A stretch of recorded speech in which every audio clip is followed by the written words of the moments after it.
말씀은 사도행전 14장 1절에서 3절까지입니다.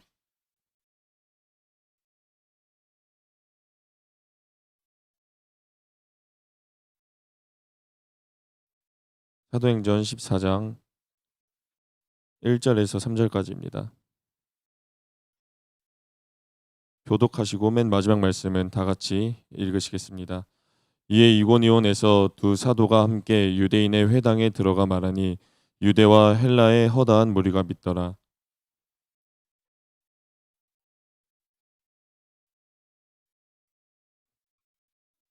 두 사도가 오래 있어 주를 힘입어 담대히 말하니 주께서 그들의 손으로 표적과 기사를 행하게 하여 주사 자기 은혜의 말씀을 증언하시니 아멘. 기도드리시겠습니다. 하나님 앞에 우리가 매번 나와서 예배 드리고 주님을 믿으려고 하는 이유가 정말로 무엇인지 생각하는 시간이 되게 하여 주옵소서. 주님께서는 우리들에게 이것을 해라 저것을 해라 사랑하라 회개하라 이렇게 말씀하시는데 우리가 주님을 위해 산다고 하지만 사실상 궁극적인 목표는 결국엔 주님께서 우리를 위하셔서 하신 명령들이었습니다. 그렇다는 뜻은 주님의 뜻대로 순종하고 살아가는 것은 주님을 위함이면서 동시에 결국 우리의 영혼들을 위한 주님의 크신 뜻이었습니다. 하나님, 우리를 위하여서 하는 행동들도 제대로 하지 않고 있는 우리들, 저 천국을 바라보며 살아간다고 하는 우리들이 때로는 너무나도 이기적으로 살아갈 때도 많고 게으르게 살아갈 때도 많습니다. 하나님, 우리의 정욕을 용서하여 주옵소서. 예수님의 이름으로 기도드립니다. 아멘. 할렐루야. 사도행전 13장 말씀이 참 긴데 저희가 이 말씀을 전체적으로 다 보지 못했습니다.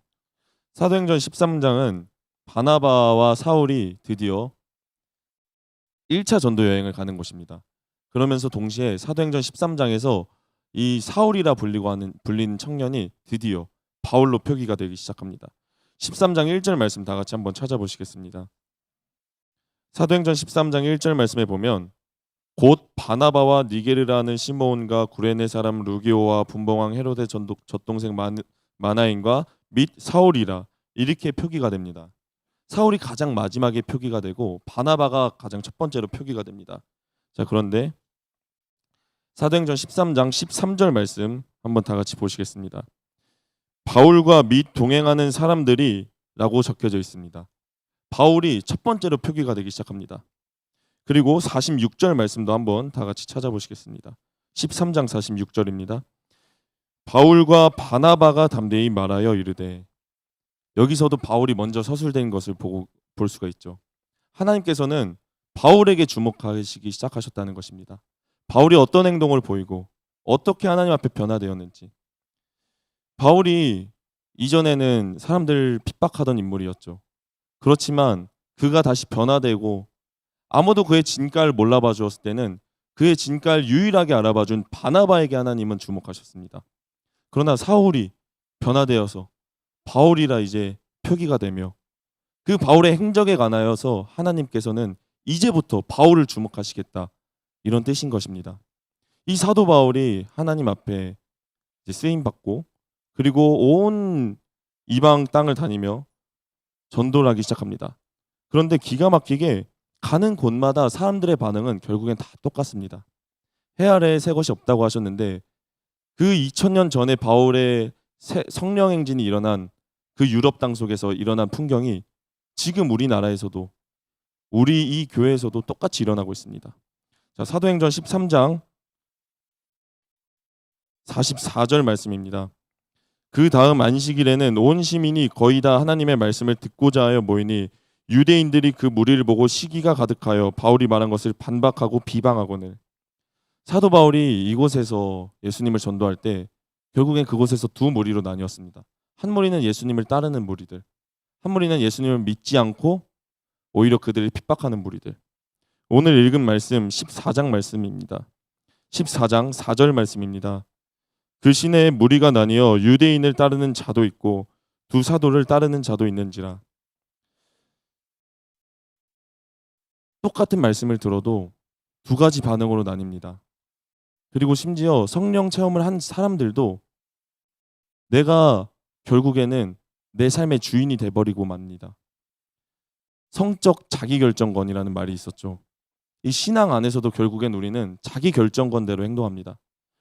똑같은 말씀을 들어도 누군가는 아 진짜 저 말씀이 살아있구나, 저게 날 살리는 말씀이구나 하고 따라가는 사람이 있는 반면, 누군가는 저게 과연 진짜일까? 저 말씀이 맞나? 나한테 하는 말씀인가? 뭐야? 그럼 나보고 어떻게 살라는 거야? 하면서 저마다의 반응을 보이면서 반박하고 그 길로 안 따르는 사람들이 있습니다. 사도 바울의 걱정은 바로 전자보다 후자였겠죠. 예수님께서도 99마리의 양들이 멀쩡히 있는 것보다 길 잃은 한 마리의 양을 찾으시기 위해 목자는 떠난다고 하였습니다. 사도 바울은 밤새 항상 이들을 위한 걱정으로 가득 찼을 것입니다. 그러기에 전도를 계속하고 그 사도 바울의 뛰어난 언술로 그들에게 예수님의 복음, 구약 시대 때부터 너네가 쭉 믿던 그 사람이 바로 예수님을 가리켜 말합니다. 이것을 피를 토하는 심정으로 설교를 했겠죠. 그러나 그들은 변하지 않았습니다. 그들의 끝은 결국에 어떻게 되었느냐? 5절 말씀입니다. 이방인과 유대인과 그 관리들이 두 사도를 모욕하며 돌로 치려고 달려드니, 결국엔 돌로 치려고 달려드는 자들 때문에 사도 바울이 도망을 갑니다. 6절 말씀에 보면 그들이 알고 도망하여 루가오니아의 두 성 루스드라와 더베와 그 근방으로 가서 자신을 향해 비방하고 핍박하는 자들 향해 계속 외치고 알려주고 하는데, 그 사람들이 오히려 날 물려고 하자 그들 향해 도망가는 것입니다. 13장 말씀에도 똑같이 나와 있습니다. 13장 51절 말씀입니다. 두 사람이 그들을 향하여 발에 티끌을 떨어버리고 이고니온으로 가거늘. 자신들 향해 계속 핍박을 하고 예수님이 거짓이라고 외치는 사람들 향해 끝끝내 그들 향해 발에 티끌까지 털면서 가버리고 맙니다. 우리들에게는 수많은 기회, 끝없는 기회가 있을 것 같지만 사실상 그러지 않습니다. 하나님께서는 우리들의 생에 몇 번의 기회를 주십니다. 그 기회를 붙잡는 자는 붙잡을 것이고 그 기회를 못 본 채 하는 자들은 못 본 채 할 것입니다. 하나님께서 아무리 많은 기적을 베풀어 주시고 아무리 많은 말씀을 불어넣어 주시는데 그 말씀을 우리가 듣고 따르지 않으면 그건 결국에 메마른 땅에 떨어진 씨앗과도 같은 거예요. 뿌리도 내리지 못하고 성장도 해보지도 못한 채 그렇게 죽어가는 그 영혼, 얼마나 안타깝습니까? 오늘 기도를 하는데 우리 교회를 떠난 사람들, 뭐 정수영, 진욱 형제, 뭐 형옥쌤, 해리 선생님, 그리고 교회를 나온다고는 하지만 잘 나오지 않는 뭐 상철이 집사님, 이런 분들이 막 떠올랐어요. 그런 사람들이 떠오르니까 눈물이 너무 나더라고요. 나는 진짜 뭘 해줬지? 그 사람들 향해 내가 진정으로 다가가서 사랑이라도 준 적이 있나? 그 사람들을 위해서 누가 울어주지? 누가 기도해주지? 정수영을 위해서 막 기도를 하는데 이제는 누가 이 사람을 위해서 눈물을 흘려줄까? 진욱이 위해서 누가 울어줄까? 그 상철이 집사님 무엇이 진리인지도 모르고 알고는 있죠. 알고는 있지만 자신의 정욕을 쫓아 따라 살아가고 있는 그 사람을 보며 누가 가서 찾아가지고 누가 가서 자신의 시간까지 희생하면서 진리를 알려줄까? 참 사랑이 없는 사람이구나. 진원이랑 제가 전화를 하면서 제가 진원이한테 그런 고백을 했습니다. 요즘 살아가면서 내 삶을 돌아볼 여유가 너무 많아서 그게 너무 부끄러워. 내 영혼을 돌아보는 여유 말고요. 내 삶, 돈은 이 정도 모아야겠다. 커서 이렇게 해야겠다. 누군가한테 뭘 선물해줘야겠다. 누군가한테 뭐 해줘야겠다. 나중에 뭐 먹어야겠다. 내 삶을 돌아볼 여유는 이렇게 넘치는데 진짜 주님 일을 하는 사람들, 정말 주님만 바라보고 살아가는 사람들은 그날 하루의 끝이 어떨까요? 나는 내일은 뭐 하고 내일은 어떻게 살고 내 미래를 이 땅의 소망을 두고 살아가는데, 주님 일을 하고 살아가는 사람들은 이 땅의 소망이 아니라 하늘 소망을 두면서 하나님 그 영혼을 위해서는 어떻게 해야 되죠? 내가 어떻게 하면 그 사람에게 더 하나 알려줄 수 있을까요? 그런 고민을 하면서 살아가지 않을까? 그래서 제가 너무 부끄럽다고 진원이한테 고백을 했었습니다. 사도 바울은 주님 앞에 끊임없는 고민을 했었겠죠. 그런데 그 후자 사람들은 사도 바울을 보면서 핍박하고 비방하며 또 그를 보고 시기했을 것입니다. 그가 하는 기적들, 그는 기적을 베푸는 위치에 있잖아. 그는 환상을 보는 위치에 있잖아. 삼층천까지 봤다고 하는데 얼마나 하나님께서 역사를 많이 해주시겠어. 그 사람은 항상 권면하는 자의 위치에 있잖아. 그 예수님의 수제자 베드로를 보고 그 누구도 뭐라 안 하는데 가장 말단 사도가 베드로에게도 외치고 그 사람은 어디를 가든지 잘 될 거야. 하나님께서 정말 그 사람에게 기적을 베풀어 주시겠지. 그런데 사도 바울의 행적은 그닥 그렇게 복을 받진 못했어요. 사도행전 14장 19절 말씀입니다. 유대인들이 안디옥과 이고니온에서 와서 무리를 충동하니 그들이 돌로 바울을 쳐서 죽은 줄로 알고 시외로 끌어내치니라.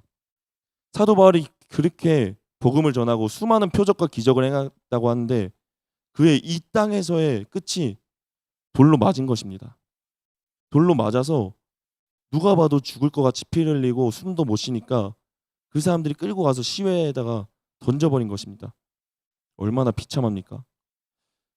이 사도 바울의 20절 말씀에 보면 제자들이 둘러섰을 때 바울이 비로소 일어났다고 나와 있습니다. 그런데 그런 사도 바울이 한 행적이 무엇이었냐면 다 같이 그 성에서부터 한번 읽어보시겠습니다. 시작. 그 성에 들어갔다가 이튿날 바나바와 함께 더베로 가서 복음을 그 성에서 전하여 많은 사람을 제자로 삼고 루스드라와 이고니온과 안디옥으로 돌아가서 사도 바울이 한 행동은 자신을 돌로 쳤던 곳으로 다시 돌아간 것이었습니다. 이 바울의 1차 전도 여행 사진 지도 한번 띄워주시겠습니까? 지도를 보면 이고니온에서 저 다소 사이에 한 3분의 1 지점 저쪽이 바로 저희가 방금 읽은 더베 지역과 루스드라 지역입니다. 사도 바울의 1차 전도 여행을 이렇게 이고니온까지 가고 글로 갔다가 다시 왔던 길을 그대로 돌아오는 식으로 다시 돌아갑니다. 그런데 사도 바울의 고향은 어디였죠? 다소입니다. 다소. 사도 바울이 그렇게 돌로 맞고 괴로워할 때 저렇게 돌아가면 안디옥 교회에서 시작됐던 그의 전도 여행 돌아가는데 가장 평탄하게 갈 수 있었어요. 가장 빠르게 갈 수 있었고요. 자신의 고향이 바로 눈앞에 보이는데 그 고향으로 가지 않고 자신을 향해 돌로 치고 핍박하던 그 사람들에게로 다시 돌아갑니다. 그 이유가 무엇이냐? 22절 말씀입니다. 제자들의 마음을 굳게 하여 이 믿음에 머물러 있으라 권하고 또 우리가 하나님의 나라에 들어가려면 많은 환난을 겪어야 할 것이라고. 이게 사도 바울의 마음이었습니다. 자신이 죽을 걸 알지만 거기에 있던 영혼들이 너무 걱정됐던 거예요. 나를 보고 뭣도 아닌 나를 보고 내가 전한 그 예수님을 믿고 따르겠다고 했던 그 사람들에게 내가 돌아가야지. 내가 돌로 맞고 쓰러져 있는 모습을 보면서 두려워하고 힘들어할 텐데 내가 가서 옆에서 격려해 줘야지. 내가 아니면 누가 간다고. 사도 바울의 마음은 이랬습니다. 고린도후서 11장 다 같이 한번 찾아보시겠습니다. 고린도후서 11장 23절 말씀입니다.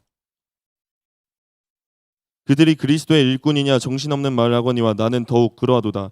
내가 수고를 넘치도록 하고 옥에 갇히기도 더 많이 하고 매도 수없이 맞고 여러 번 죽을 뻔하였으니 유대인들에게 40에서 하나 감한 매를 5번 맞았으며 3번 태장으로 맞고 1번 돌로 맞고 3번 파선하고 일주야를 깊은 바다에서 지냈으며 여러 번 여행하면서 강의 위험과 강도의 위험과 동족의 위험과 이방인의 위험과 시내의 위험과 광야의 위험과 바다의 위험과 거짓 형제 중에 위험을 당하고 또 수고하며 애쓰고 여러 번 자지 못하고 줄이며 목마르고 여러 번 굶고 춥고 헐벗었노라.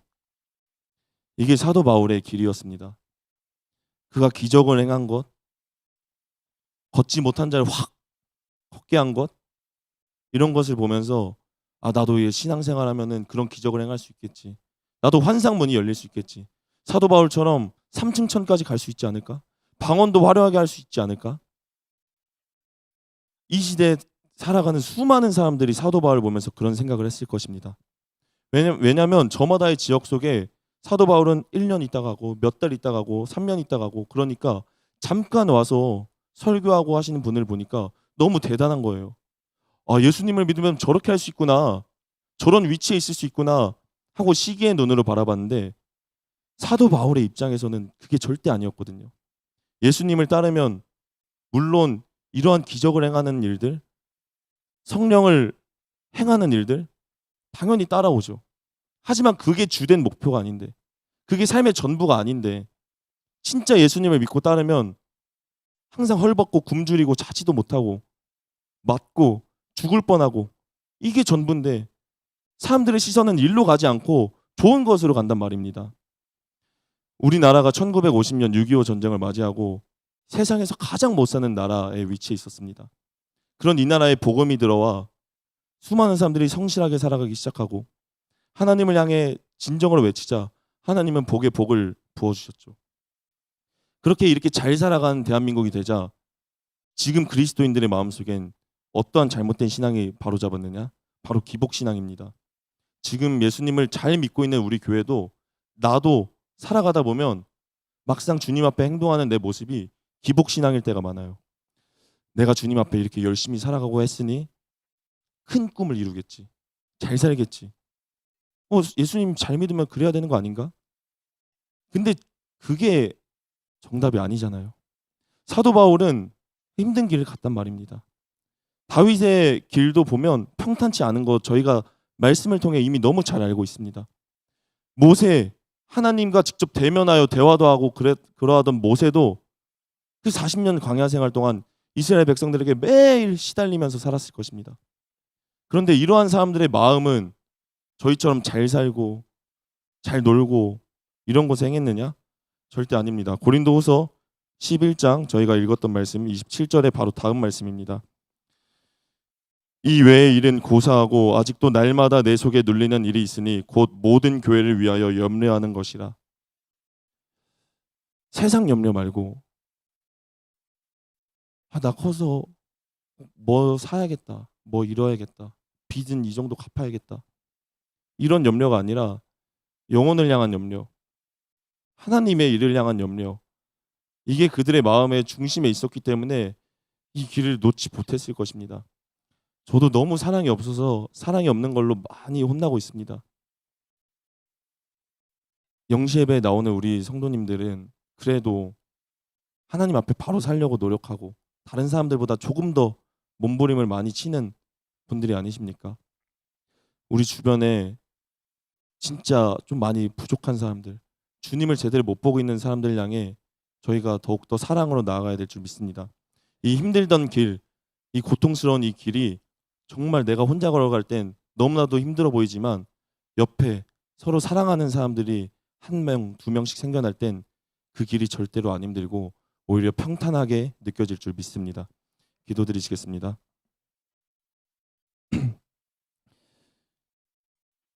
하나님, 예수님께서 걸어가신 그 길 속에서도 너무나도 많이 힘드시고 아프시고 그만두고 싶은 마음도 있으셨겠지만 그 길을, 그 잔을 저버릴 수 없었던 이유는 바로 저희들 때문이었습니다. 주님께서도 저희들을 위하여 그렇게 희생하고 살아가셨는데 그 은혜를 받은 저희들도 하나님 앞에 더욱 사랑을 강구하며 희생하며 살아가는 우리가 되게 하여 주옵소서. 예수님의 이름으로 기도드립니다. 아멘.